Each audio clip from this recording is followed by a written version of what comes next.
Today we'll be talking about how the media influences social norms and behaviours.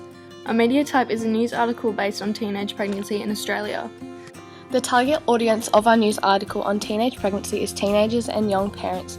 Due to what is talked about, the purpose of this article is to show teenagers how pregnancy can affect you at such a young age and how it can interfere with your life. The health issue the article addresses is obviously teenage pregnancy.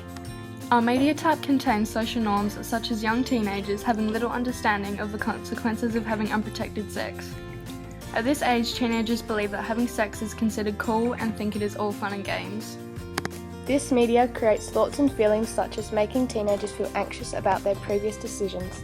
They create this feeling by using the quote, "The 12-year-old girl gave birth at home and it is understood she said she was unaware of her pregnancy." This quote gives the feeling of anxiousness towards teenagers because if the 12-year-old girl didn't know about her pregnancy, other girls may not know about theirs. Sexual behaviour promotes the importance of educating students at a young age because it creates a feeling of worry for the teachers and parents, which makes them more inclined to teach sexual health. Teenagers are not fully aware of the extent and the consequences and creates a feeling of vulnerability and awareness of partaking in sexual activity. We're led to feel empathy and disinterest in their behaviour. A positive influence this media has on its target audience is teenagers having a good relationship with their parents and having good sexual education in school. This is positive because some kids don't get this experience. A negative influence this media has on its target audience is Professor Burns talking about issues with sex education. One of the issues with sex ed is that in the WA curriculum there are a lot of outcomes with sex education, but not all schools take it up. A negative influence this media has on its target audience is the teachers not knowing how to teach their students sex ed. And some schools will try to avoid it because teachers are not confident it is tricky to teach. A neutral influence this media has on its target audience is a professor talking about how sex education should be in schools earlier. We think it should be coming a little bit earlier because kids are starting to go through puberty earlier, so around year 5 would be ideal.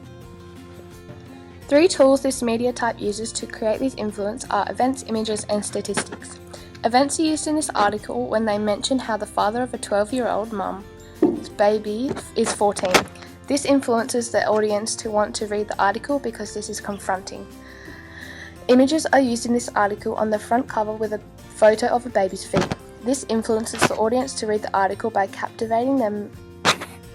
Statistics are used in this article when Professor Burns starts talking about the age girls are starting to get their period. The average girl started menstruation has fallen in the past 20 years, from 13 to 11. This influences the audience to read the article through what has changed in the past few years. The positive influence of having a good relationship with your parents and good sexual education in school affects the community by giving the people who live there a chance to understand how your life can be affected by teenage pregnancy and how mature you can become within such a short period of time and at such a young age.